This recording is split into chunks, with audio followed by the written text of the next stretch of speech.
offering the policy. This is for life insurance exam. This is good for the year 2021 and further. So we're going to start with Chapter 1, which begins with contract law. Contract law. A contract is an agreement between two or more parties that is designated to be enforceable by law.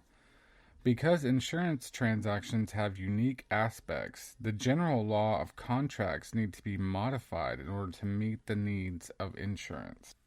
So, we're going to get back into it. Elements of legal contract.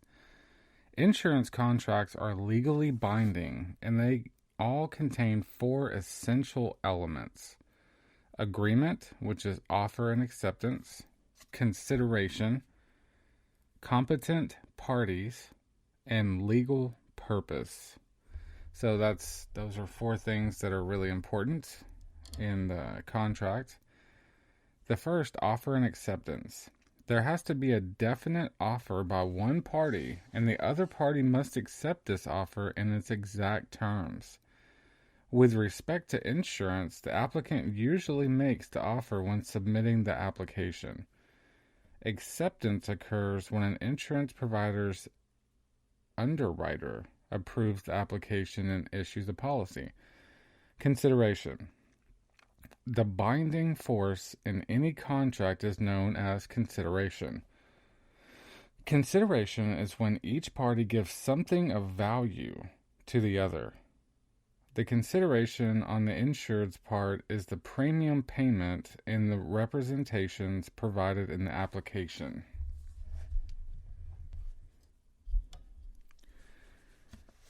So, the consideration is part 2.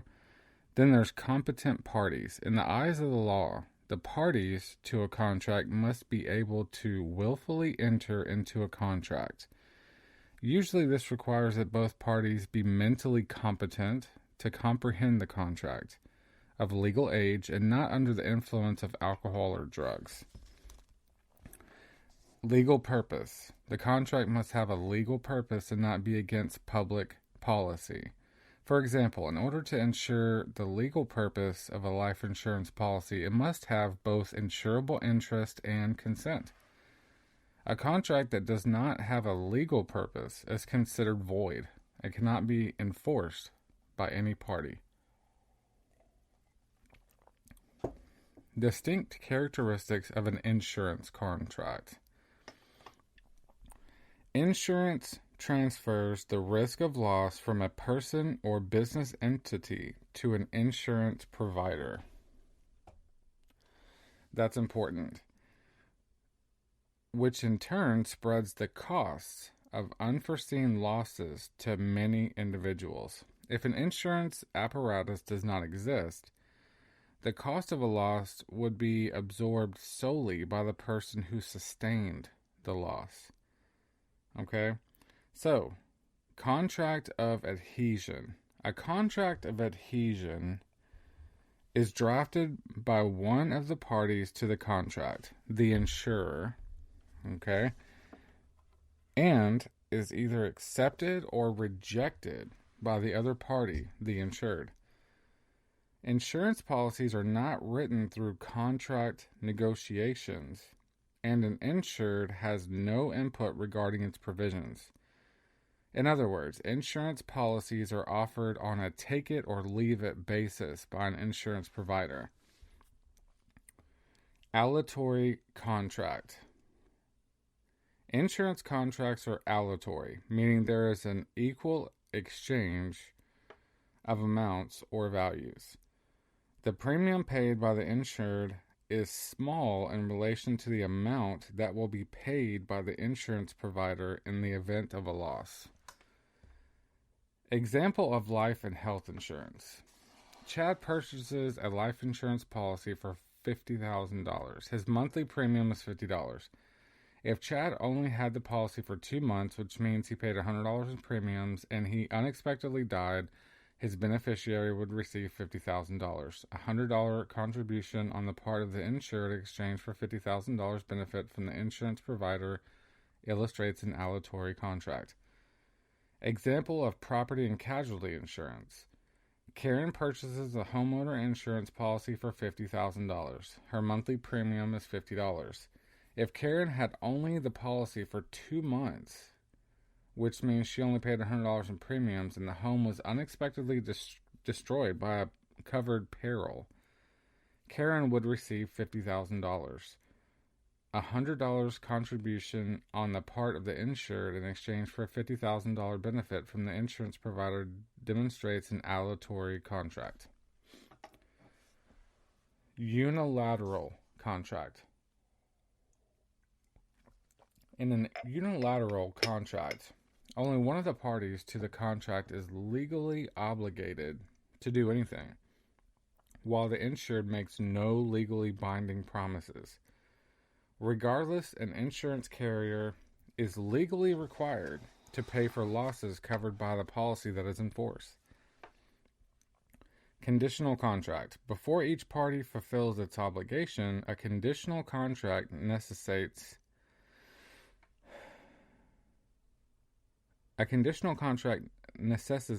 that certain conditions must be met by the policy owner and the company in order for the contract to be executed. In other words, the insured must pay the premium and provide proof of loss in order for the insurer to cover a claim.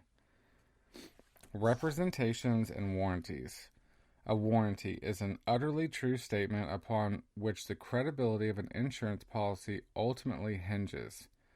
Breach of warranties are grounds for voiding the policy or a return of premium. Because of such an exact definition, statements may be made for life and health policies. For instance, and typically not considered warranties except in cases of fraud. So, representations are statements which are believed to be true to the best of one's knowledge. However, they are not guaranteed to be true. For the purpose of insurance, representations are the answers an insured provides to the questions on an insurance application. Simple. Untrue statements on the application for insurance are considered misrepresentations and can void the contract. A material misrepresentation is a statement that would modify the underwriting decision of the insurer if discovered. Additionally, if material misrepresentations are intentional, they are considered to be fraudulent. Completing the application. The application is the building block and basic source of information used by the insurance company during the risk selection process. Although applications are not uniform and can vary from one insurance provider to another, they all contain the same basic elements. Part 1. General information of the application includes the general questions about the applicant, such as name, age, gender, birth, address, marital status, occupation, income. It will also inquire about existing policies and if the proposed insurance will replace them. Part 1 identifies the type of policy applied for and the amount of coverage and typically contains insurance information regarding the beneficiary.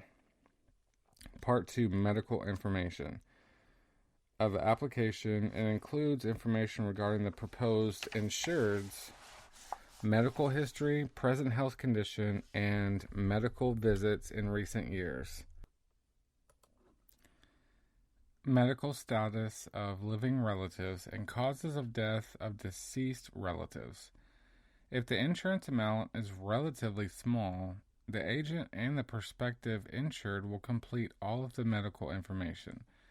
This would be considered a non-medical application. For larger insurance amounts, the insurance provider generally requires a medical exam. It is the responsibility of the agent or producer to make sure that the application is filled out correctly, completely, and to the best of the applicant's knowledge.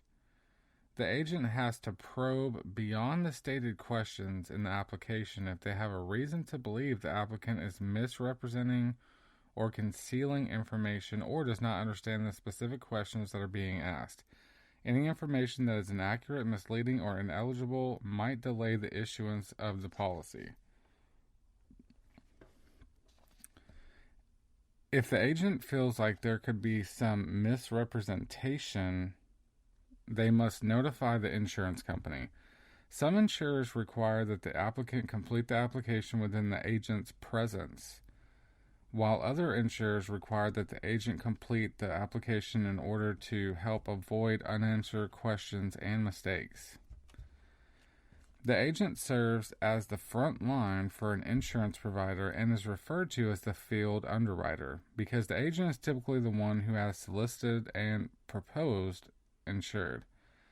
As a field underwriter, the agent has several important responsibilities to fulfill during the process of underwriting and beyond, including prevention, adverse selection, properly soliciting prospective applicants, completing the application, obtaining required signatures, collecting the initial premium, and, if applicable, issuing the receipt, and delivering the policy.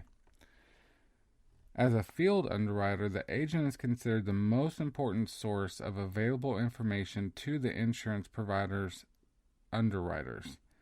The agent's report provides an insurer with personal observations regarding the proposed insured and does not become a part of the entire contract, although it is a crucial part of the application process. Required signatures. Both the agent and the prospective insured, typically the applicant, are required to sign the application.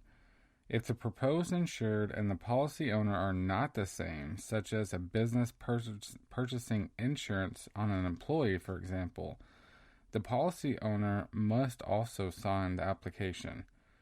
An exception to the prospective insured signing the application would be in the case of an adult, since a parent or guardian applying for the insurance on a minor child. Changes in the application. Depending on which insurance provider they represent, when an answer to a question on the application must be corrected, agents have the option of correcting the information, having the applicant initial the change, or completing an entirely new application. An agent should never erase or use whiteout to delete any information on an insurance application. Consequences of incomplete applications. Before a policy can be issued, each question on the application must be answered. If the insurance provider receives an incomplete application, they must return it to the applicant for completion. If a policy is issued with unanswered questions, the contract will be construed as if the insurance provider surrendered its rights to have an answer to the question. In other words, the insurance provider is unable to deny coverage based on any information that an unanswered question might have included. Collecting the initial premium and issuing the receipt. Most insurance agents will try to collect the initial premium and submit it along with the application to the insurance provider. In addition, collecting the initial premium at the time of the application increases the likelihood that the applicant will accept the policy once it's issued.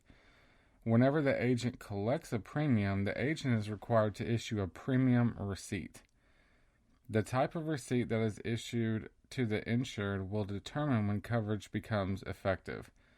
The most common type of receipt is a conditional receipt, which is only used when the applicant turns in a prepaid application.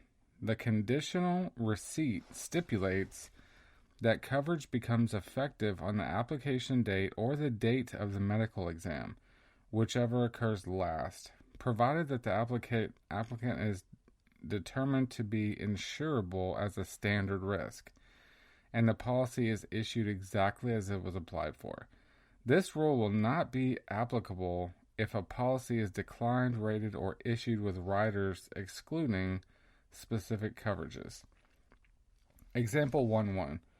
If an agent or producer collects the initial premium from the applicant and provides the applicant with a conditional receipt and the applicant dies the following day, the underwriting process will continue as though the applicant were still alive. If the insurance provider ends up approving the coverage, the applicant's beneficiary will receive the policy's death benefit. If, on the other hand, the insurance provider concludes that the applicant was not an acceptable risk and declines the coverage, the premium will be refunded to the beneficiary, and the insurance provider does not have to pay the death benefit. Replacement. Replacement is a manner of terminating an existing policy or letting it lapse and obtaining a new one. To make sure that replacement is appropriate and in the best interest of the policyholder, agents and insurers have to take special underwriting measures to help policyholders make educated and informed decisions. Underwriting. The process of risk selection and classification is called underwriting. It involves the careful analysis of a multitude of factors in order to conclude the insurance applicant's acceptability. In particular, underwriting is the process in which an insurer determines whether or not an applicant is insurable, and if so, what premium to charge them. Insurable interest. To buy insurance, the policyholder must face the possibility of losing something of value or money in the event of a loss. This is known as insurable interest. In life insurance, insurable interest has to exist between the policyholder and the insured at the time of the application. Once a life insurance policy has been issued, however, the insurance provider is required to pay the policy benefit whether or not the insurable interest exists. A valid insurable interest exists between the policyholder and the insured when the policy is insuring the policyholder's own life, the life of a family member, such as a close blood relative or a spouse, or the life of key employees, business partner, or someone who has a financial responsibility to the policyholder, such as the debtor or a creditor. It should be noted that insurable interest is not required of beneficiaries, since the beneficiary well-being is dependent upon the policy owner, and the beneficiary's life is not the one being insured. The beneficiary does not have to show an insurable interest in order for a policy to be purchased. Sources of underwriting information. In order to properly select and classify an insurance risk, the insurance provider is required to obtain the applicant's medical history and background information. There are several sources of underwriting information that are available to those who underwrite insurance policies. Application. The individual applying for insurance must submit the application to the insurance provider for approval before a policy can be issued. The application is one of the main sources of underwriting information for the insurer. Agent's report. The agent's report lets the agent correspond with the underwriter and provide them the information regarding the applicant that might assist in the underwriting process. Inspection report. To supplement the information on the application, the underwriter may order an inspection report on the applicant from a credit agency or independent investigation firm, which covers moral and financial information. These are general reports of the applicant's character, finances, employment, habits, and hobbies. Insurance companies that use inspection reports are subject to the rules and regulations included in the Fair Credit Reporting Act. Fair Credit Reporting Act, FCRA, created procedures that consumer reporting agencies are required to follow in order to ensure that records are accurate, confidential, relevant, and properly used. The law also protects consumers against the circulation of obsolete or inaccurate financial or personal information. The acceptability of a risk is determined by checking the individual risk against several factors directly related to the risk's potential for loss. In addition to these factors, an underwriter will sometimes ask for additional information about a particular risk from an outside source. These reports usually fall into two categories: consumer reports and investigative consumer reports. Both reports can be used by someone with a legitimate business purpose, including employment screening, insurance underwriting, and credit transactions. Consumer reports include written and oral information about a consumer's character, credit habits, or reputation collected by a reporting agency from credit reports, employment records, and other public sources. Investigative consumer reports are similar to consumer reports in that they also provide information on the consumer's reputation, character, and habits. The main difference is that the information is obtained through an investigation and interviews with friends, neighbors, and associates of the consumer. Unlike consumer reports, these reports cannot be produced unless the consumer is advised in writing about the report within 3 days of the date the report was requested. Consumers may be advised that they have a right to ask for additional information regarding the report, and the report agency or insurance provider has 5 days to provide the consumer with the additional information. The reporting agency and users of the information are subject to civil action for failure to comply with the provisions of the FCRA. Any individual who intentionally or deliberately obtains information on a consumer under false pretenses from a consumer reporting agency may also be fined and or imprisoned up to 2 years. Any person who unwittingly violates the FCRA is liable in an amount equal to the loss to the consumer, as well as any reasonable attorney's fees incurred during the process. Any individual who knowingly violates the FCRA enough to constitute an overall pattern or business practice will be subject to a penalty of $2,500.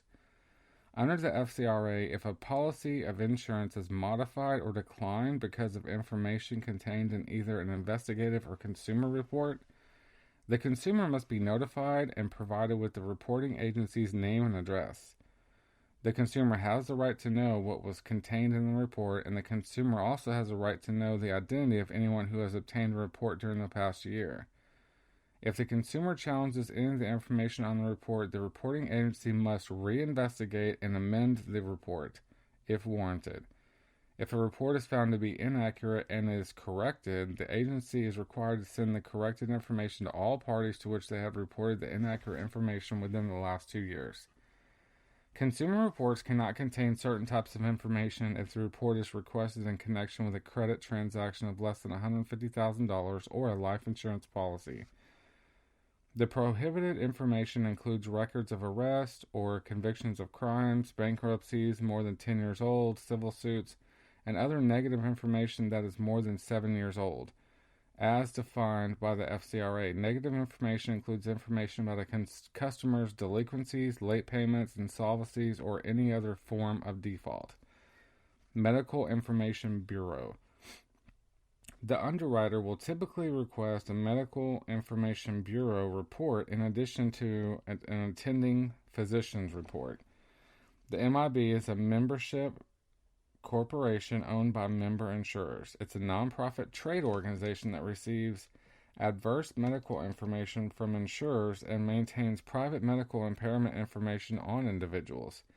It's a systematic method for companies to compare the information they have collected on a prospective insured with information other insurance companies may have already discovered. The MIB may only be used to help insurers know what areas of impairment they might need to investigate further.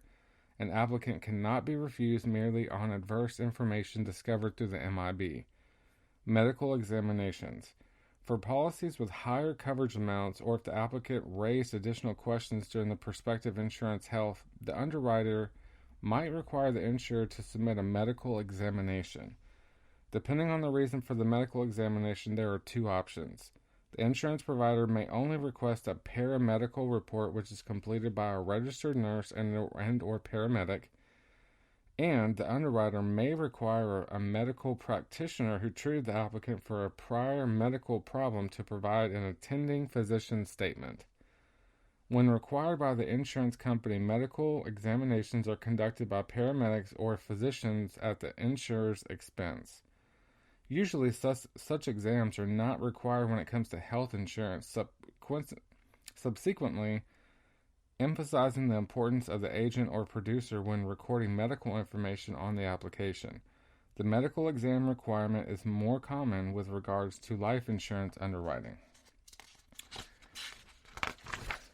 If an insurance company requests a medical exam, The insurer is responsible for the cost of the exam. It is a common practice among insurance providers to require an HIV test when an applicant applies for a large amount of coverage or for any increased and additional benefits. To protect the insured's privacy and to ensure that test results are properly obtained and handled, states have enacted the following laws and regulations for insurance providers requiring an applicant to submit to an HIV test. The insurance provider must disclose the use of testing to the applicant and obtain written consent from the applicant on the approved form. The insurance provider must establish written policies and procedures for the internal distribution of test results among its employees and producers in order to ensure confidentiality. Use and disclosure of insurance information. Each applicant for a life insurance policy must be provided a written disclosure statement that includes basic information about the cost and coverage of the insurance application is signed. The disclosure statement must be given to the applicant no later than the time the insurance application is signed. Disclosure statements help the applicant to make more educated and informed decisions about the choice of the insured. When insurance providers pursue and use information obtained from investigators, they must first give the applicant or insured a written disclosure authorization notice. It will state the insurance provider's practice with respect to the collection and use of personal information. The disclosure authorization form needs to be written in plain language and has to be approved by the head of the Department of Insurance. Hipaa. The Health Insurance Portability and Accountability Act is a federal law that protects private health information. Hipaa regulations provide protection for the privacy of certain individual identifiable health information, such as payment information that can identify the person or demographic data that relates to a physical or mental health condition, commonly referred to as protected health information. Under the privacy rule, patients have the right to view their own medical records as well as the right to know who has accessed their record over the previous 6 years. The privacy rule, however, permits disclosures without individual authorization to public health authorities authorized by law to receive or collect information for the purpose of controlling or preventing injury, disease, or disability. Risk classification. When classifying a risk, the insurance carrier's underwriting department will look at the applicant's current physical condition, prior medical history, occupation, habits, and morals. If the applicant is deemed acceptable, the underwriter must then determine the risk or rating classification to be used in deciding whether or not the applicant will pay a higher or lower premium. A potential insured may be rated as one of the 3 classifications known as standard, substandard, or preferred. Preferred risk are individuals who meet specific requirements which qualify them for lower premiums compared to those who are a standard risk. These applicants are considered to have a superior physical condition, lifestyle, and habits. Standard risk are individuals who, according to the insurance company underwriting standards, are entitled to insurance coverage without extra rating or special restrictions. Standard risk are representative of the majority of people with similar lifestyles at their age. They are average risk. Substandard risk or high exposure applicants are not acceptable at standard rates because of their occupation, current physical condition, personal or family history of illness, disease, or dangerous habits. These policies are also referred to as rated because they could be issued with the premium rated up, resulting in a higher premium payment. Applicants who are rejected and considered declined risk, which are risks that the underwriting departments assess as insurable, are declined. A risk can be declined for one of the following reasons. No insurable interest exists, the applicant is deemed medically unacceptable, it does not meet the definition of insurance because the potential for loss is so great, or insurance is illegal or prohibited by public policy. Stranger Originated Life Insurance. Stranger-oriented life insurance, STOLI, and investor-originated life insurance, IOLI. Stranger-originated life insurance, STOLI, is a life insurance agreement in which an individual with no relationship to the insured, a stranger, purchases a life policy on the insured's life with the intention of profiting financially when the insured dies and selling the policy to an investor. In other words, stoles are financed and purchased solely with an intention of selling them for life settlements. Stoles violate the principle of insurable interest, which is in place to make sure the individual obtaining a life insurance policy is actually interested in the insured's longevity rather than the death of the insured. For this reason, insurance providers take an aggressive legal stance against policies they suspect are involved in stole transactions. It should be noted that lawful life settlement contracts do not constitute stoles. Life settlement transactions result from existing life insurance policies, while stoles are initiated for the purpose of purchasing a policy that would benefit an individual who has no insurable interest in the insured's life at the time of the policy origination. Another name for the stole is investor-owned life insurance.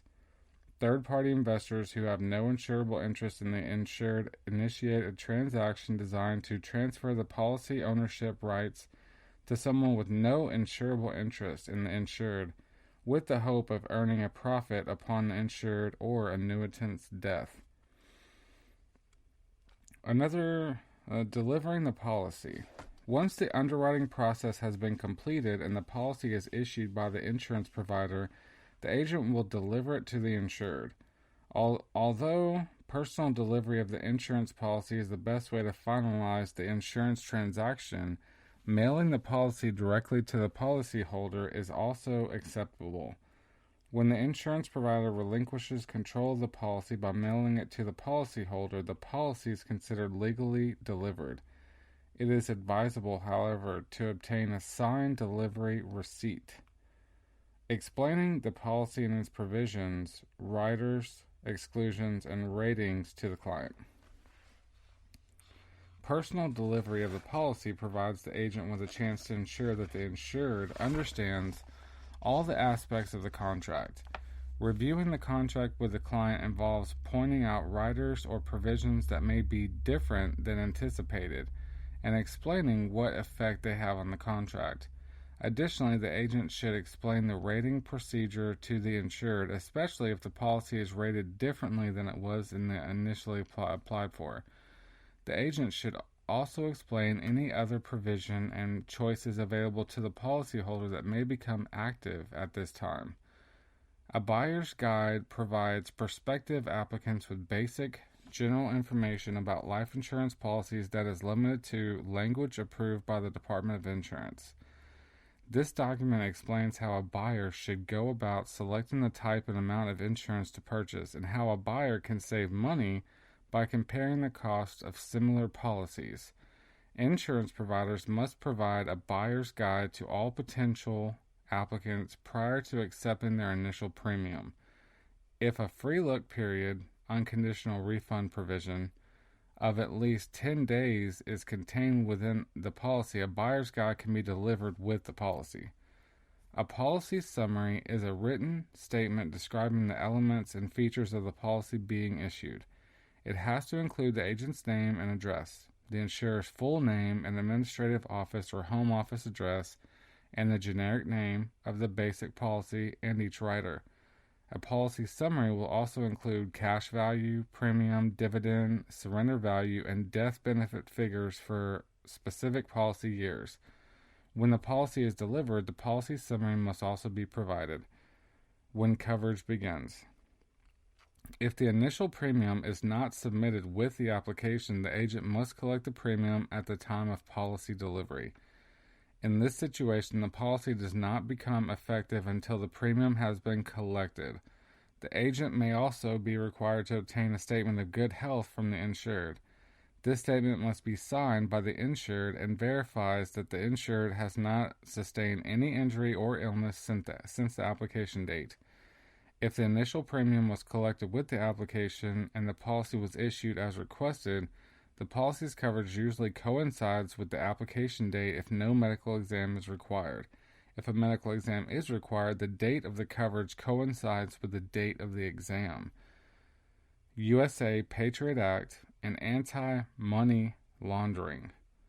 On October 26, 2001, the Uniting and Strengthening America by Providing Appropriate Tools Required to Intercept and Obstruct Terrorism Act, also known as the USA Patriot Act, was enacted. The purpose of the act is to address economic, social, and global initiatives in order to prevent and fight terrorist activities. The act allowed the Financial Crime Enforcement Network, FinCEN, to require banks, brokers, dealers, and other financial institutions to create new anti-money laundering standards. With new rules in place, FinCEN incorporated the industry of insurance into this group. To accomplish the goals of the Patriot Act, FinCEN implemented the Aml Program that requires the monitoring of every financial transaction and reporting of any suspicious activity to the government, along with prohibiting correspondent accounts with foreign shell banks.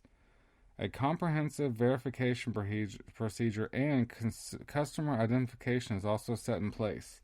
The AML program consists of the following requirements. Have a clear idea of internal controls, policies, and procedures based on an in-house risk assessment, including instituting AML, anti-money laundering, programs similar to security lenders and banks, and filing suspicious activity reports, SARs, with federal authorities. Appointing a qualified compliance officer to be responsible for implementing the AML program. Continual training for applicant procedures, employees, and others, and allowing for the program to have independent testing on a regular basis. Suspicious activity report rules. Any financial company that is subject to the AML program is also subject to SAR rules. SAR rules state that plans and procedures must be in place and designated to identify activity that one would deem suspicious in terrorist financing, money laundering, and other legal activities. Withdrawals, deposits, transfers, or any other business deals involving $5,000 or more are required to be reported if the financial company or insurance provider knows, suspects, or has a reason to suspect that the transaction has no lawful or business purpose, is deliberately designed to misstate other reporting constraints, uses the insurance provider or financial institution to assist in criminal activity, is obtained with fraudulent funds generated from illegal activities, or is intended to disguise funds earned from other illegal activities. The following example are red flags to identify the activity deemed suspicious. Customer uses a fake ID or modifies a transaction after learning they must show ID. 2 or more customers using similar IDs. Customer conducts transactions that fall just below amounts that require record keeping or reporting. 2 or more customers working together to evade the Bank Secrecy Act, BSA, requirements by breaking one transaction into 2 or more. Or, customer trying to evade BSA requirements by using 2 or more money service businesses, locations, or cashiers on the same day to break the transaction into smaller transactions. Relevant SAR reports have been filed with the FinCEN within 30 days of the initial discovery of suspicious activity. Reporting occurs on FinCEN Form 108. Chapter Review. This chapter broke down some of the basic principles and processes of life insurance underwriting. Let's review them. General concepts. Insurance.